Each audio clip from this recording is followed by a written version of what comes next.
Pessoal, beleza? Tudo bom aí? É, Hoje nós vamos falar sobre um processo aqui de antifraude, análise de cliente, né? Como que a gente faz para mitigar esses problemas aí, tá?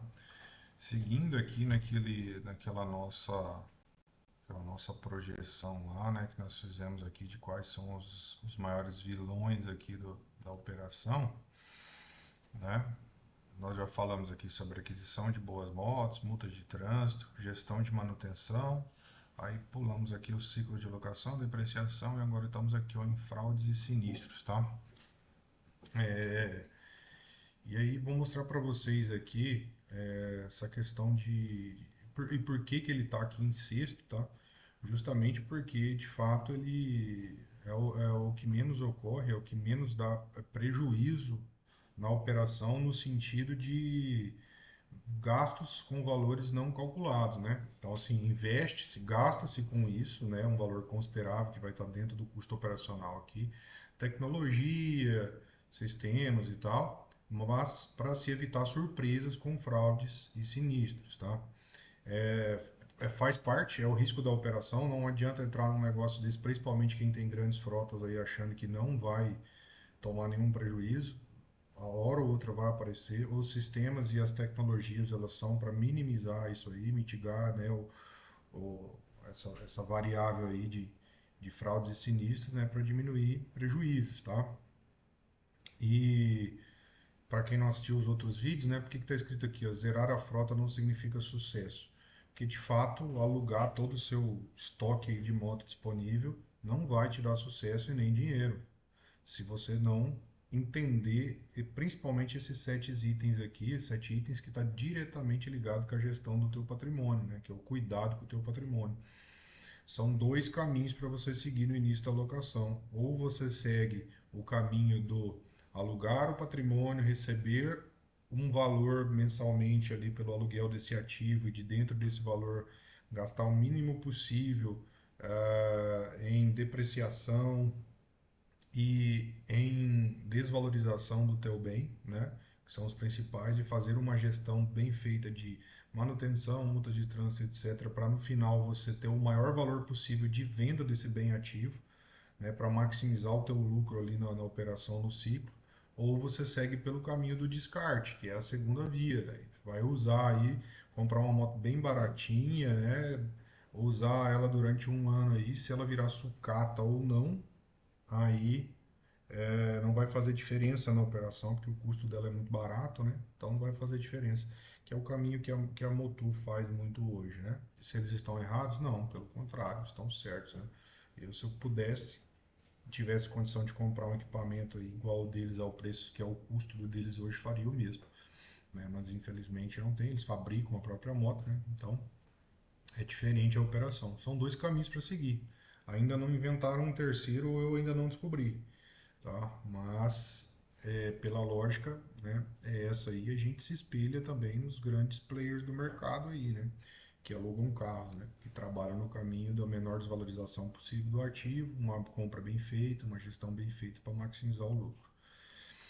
Então, falando de fraudes e sinistros, aonde que a gente começa a prevenir a fraude e o sinistro? A gente começa a prevenir na hora da análise do cliente, né? Nós já temos aí a grande maioria das franquias, franqueadoras e pessoas que alugam por conta já tem a, a conduta de alugar para pessoas que não têm crédito, né? Não têm, estão negativadas aí no mercado. Isso é um problema? E não é, né? Porque uma pessoa negativada, né, ela pode ter sido negativada aí por N motivos. Então ela pode vir aí a te dar um prejuízo também, né, financeiramente. Então a gente precisa ter outros critérios de análise, né? A gente ter critérios em relação aos processos judiciais, validação de documento, né, informações aí a nível do nacional aí sobre o que aconteceu com o cara, histórico de outras locadoras, né? Publicações em internet, processos administrativos. Então precisa ser feita uma avaliação um pouco mais criteriosa, já que não se tem avaliação de crédito. Você começa a prevenir a fraude daí, na análise do teu cliente. Não adianta absorver tudo que vier, porque eu quero alugar, quero zerar a frota sem critério nenhum, que o problema vai vir, né? Vai vir, né? Seja demorado ou não, mas ele vai vir. E aí fica difícil você conseguir mitigar esse custo aí, principalmente com fraude, né? É, tem muitas empresas aí, locadores e franquias, franqueadores que tem como passo de cadastro aí somente a análise, né, antifraude, análise de criminal, antifraude de documento, né, validação documental e a caução e ponto final, né? Eu vejo como a caução ela não serve para como garantia de fraude de nada, tá? A caução ela serve como um limitador ali de público. Porque hoje R$ 599 não vai resolver o problema de ninguém aí, né? Tem gente que cobra mais, mas aqui a gente cobra 599 de caução, não vai resolver o problema de ninguém. Então ela é mais uma linha de corte ali, né? Para aquela galera que realmente não tem nada, ou aquela galera que está mal intencionada já não procurar porque sabe que vai ter que tirar um dinheirinho do bolso ali para fazer o negócio. Então ela é mais um limitador de público do que uma caução na minha visão, tá? Então eu praticamente nem conto com ela para fraude e sinistro, tá? Conto com ela mais é para rescisão contratual e essas coisas assim, multa de trânsito e etc. Além disso, né, durante o nosso estudo aí de mercado, etc., nós chegamos à conclusão que uma pessoa só responsável pelo contrato não seria o suficiente em casos, né, de uma fraude ou um sinistro. E quando a gente fala de sinistro, é um acidente normal ou até mesmo um furto, um roubo, alguma coisa que talvez uma apropriação indébita, né, que tem envolvimento do próprio locatário. Então, quando fala de sinistro é isso. E uma fraude é uma fraude premeditada ali, de documentação, ou uma apropriação indébita já premeditada, né?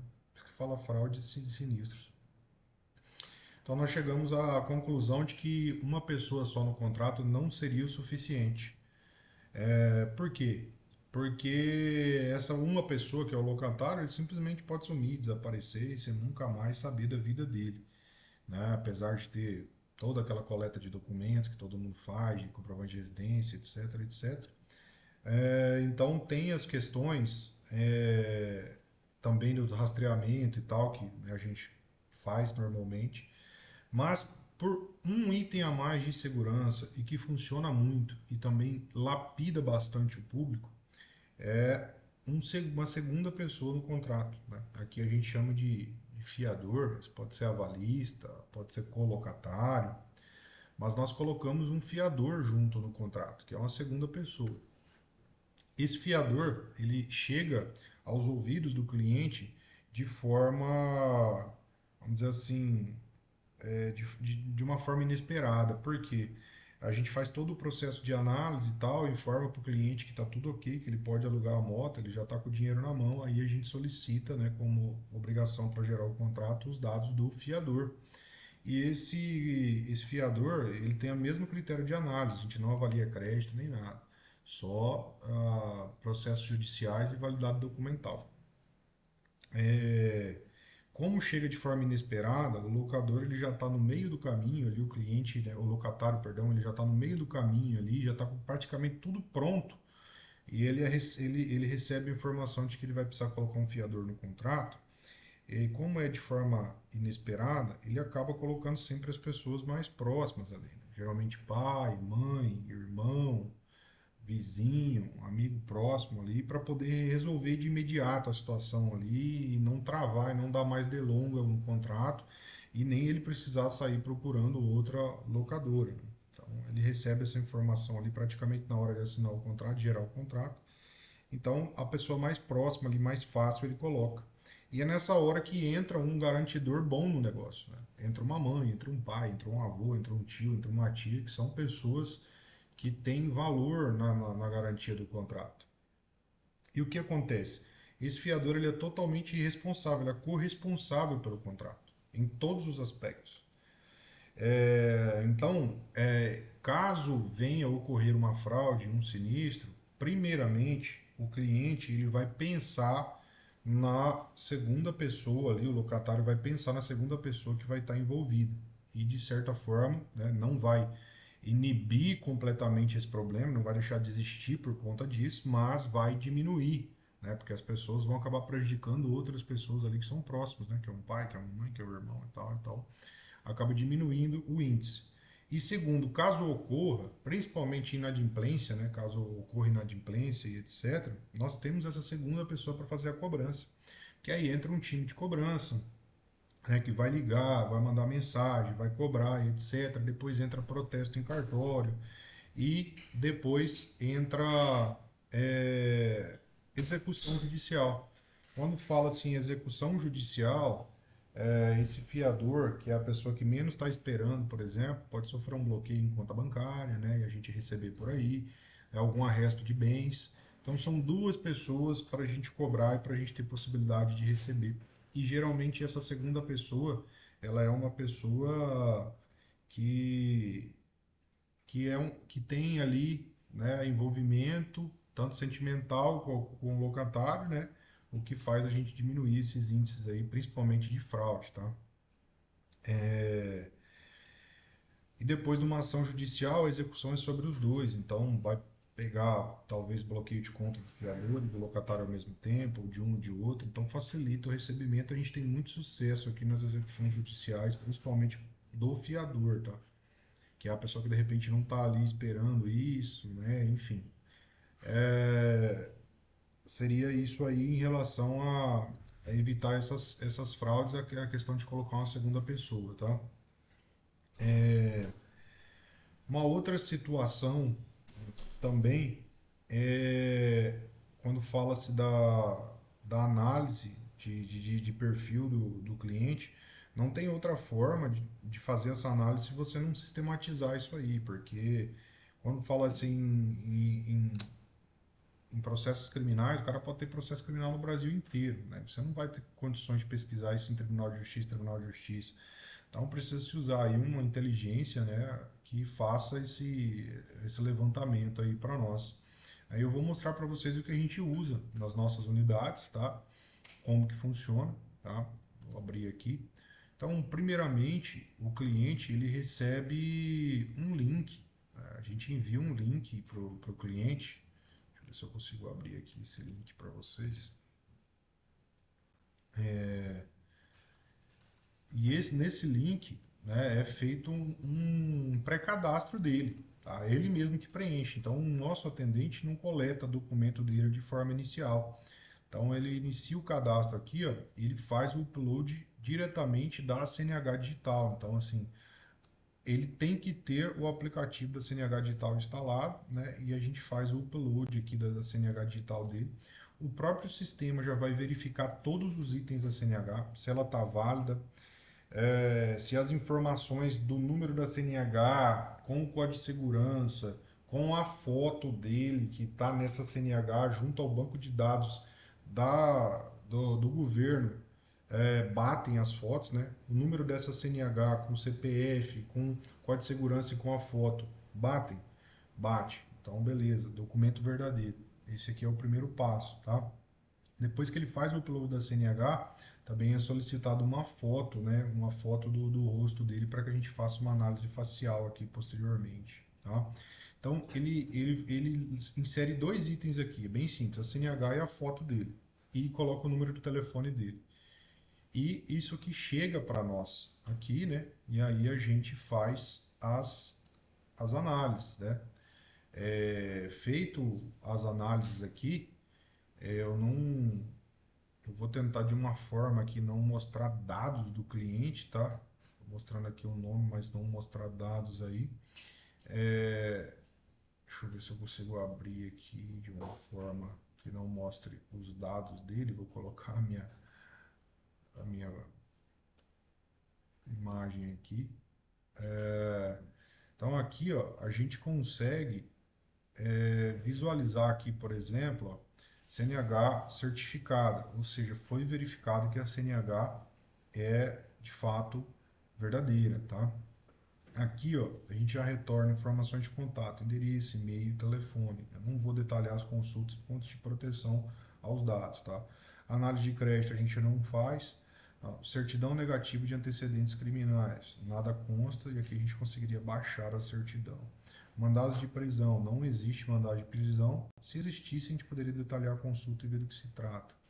Protesto em cartório a gente puxa, tá? Apesar de que não é um critério de avaliação, é só por segurança mesmo.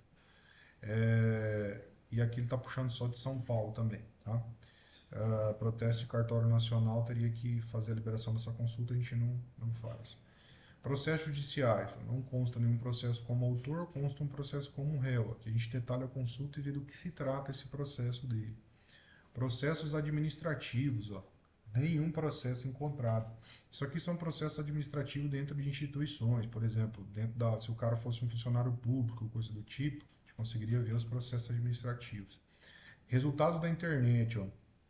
Aqui ele faz uma pesquisa em redes sociais, tá? No Google e em sites do governo.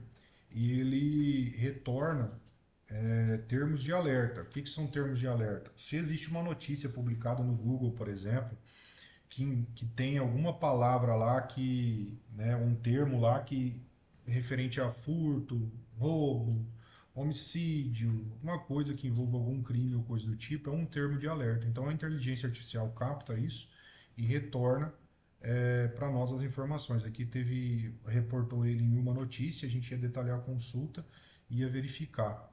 Né? Ou em rede social, ou no Google, né? Ou em sites do governo, ele consegue fazer essa leitura por termos. Né? A gente cadastra os termos aqui, ele vai lá e faz a pesquisa.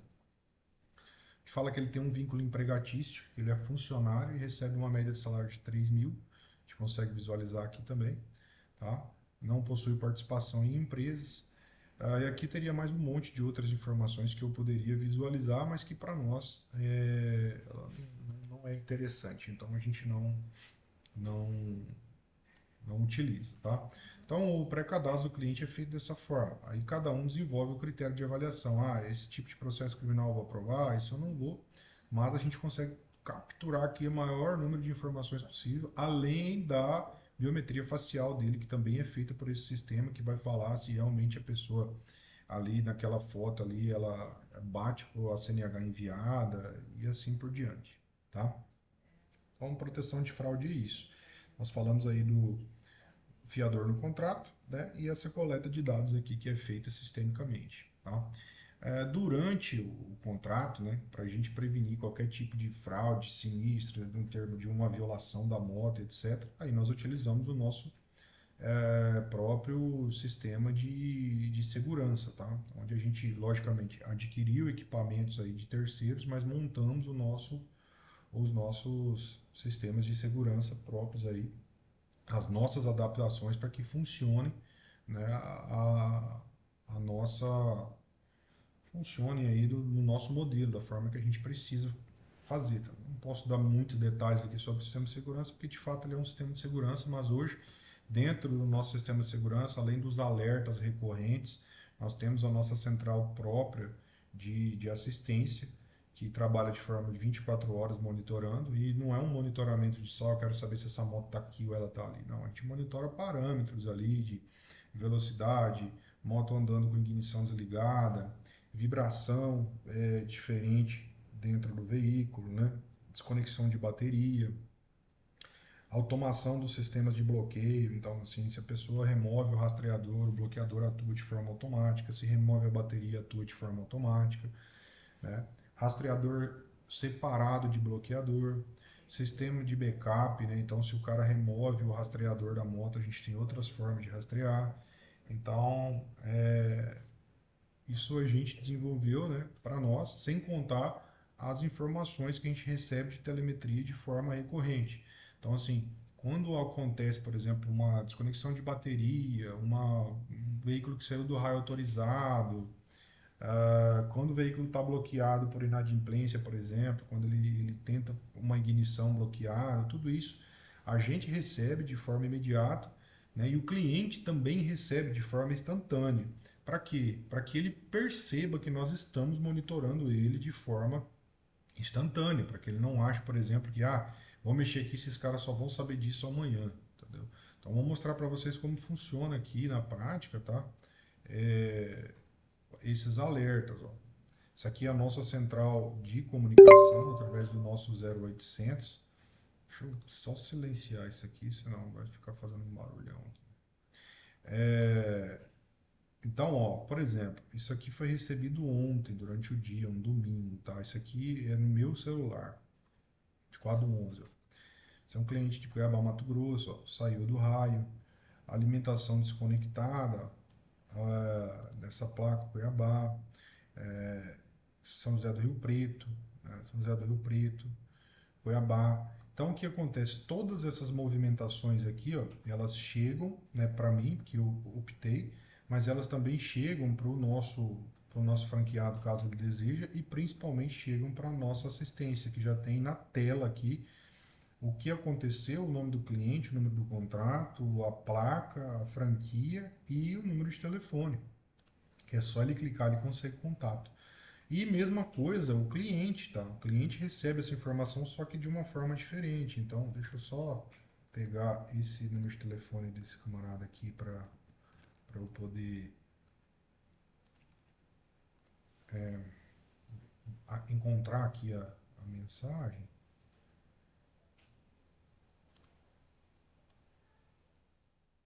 para mostrar para vocês. Aquela mesma mensagem que chegou para mim chega pro cliente, tá? Deixa eu só ver aqui a data. Esse aqui ele entrou em contato hoje.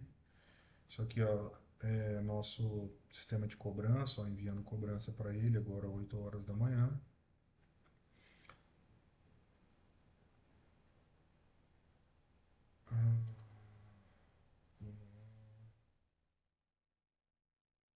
Assistência 24 horas. Isso aqui foi uma troca de bateria. É aquela mensagem lá, mostrou aqui a bateria. Ó, isso aqui foi aquela mesma mensagem que eu recebi lá no meu celular, que a assistência recebeu e o cliente também recebeu.